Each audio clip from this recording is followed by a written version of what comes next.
Over here, you can see that I have an image right here. And let's say what I'm going to do is I'm going to go around over here onto quick selection tool and select something right here. So you can see a selection, and if I were to go to the move tool right now, then I can go around and click and drag this. But what happens is that the content of the selection moves along with it. But let's say what I want to do is I want to go around and just transform the selection and then apply it so that I can move the contents later on. So to do that, you can go around onto the select menu, and over here you can see transform selection as an option. And once you do that, you see the box and you can go around resize the selection, as you can see right here. So the selection is here. You can go around and resize out the selection according to how you want. Press the check mark button and this is what you have. Now if you were to move it, you can see that the selection has changed and the content changes out as per the selection as well. So the different contents are actually selected. Let me just press Ctrl Z right here and press Ctrl D to deselect everything out. Let me just go around onto quick selection and do a quick selection right here, quick selection right here, quick selection right here, quick selection right here. So you can see that this is a selection right here.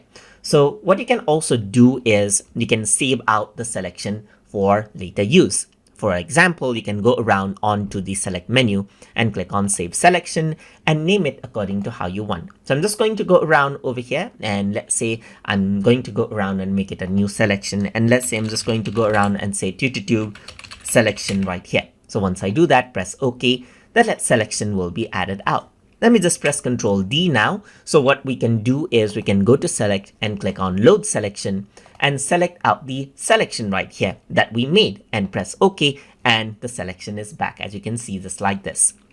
Let me just go around and press Ctrl Z right here, and let's go around and add in, let's say for example, more selection. So I made a quick selection right here. So let's go around onto select and let's just go around onto save selection. So let's say what I want to do is I want to go around and you can replace the selection right here, add to selection. So let's just go around and add to selection right here and press OK. So let me just press Ctrl D and let's see what happens now. We can go around onto select, onto load selection right here, and then we can select this, press OK. You can see the previous selections and the new selection that we did, and that is added on as well. Similarly, we can go around and utilize subtract from selection so that it is removed and so forth as well. And this is what you have.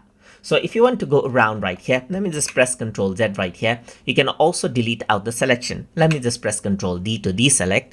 You can go around onto the select menu and click on delete selection and select the selection that you want to delete, and then it won't be there anymore. So if you were to go to select and then you don't have the load selection anymore right here, that is because the selection is not turned on.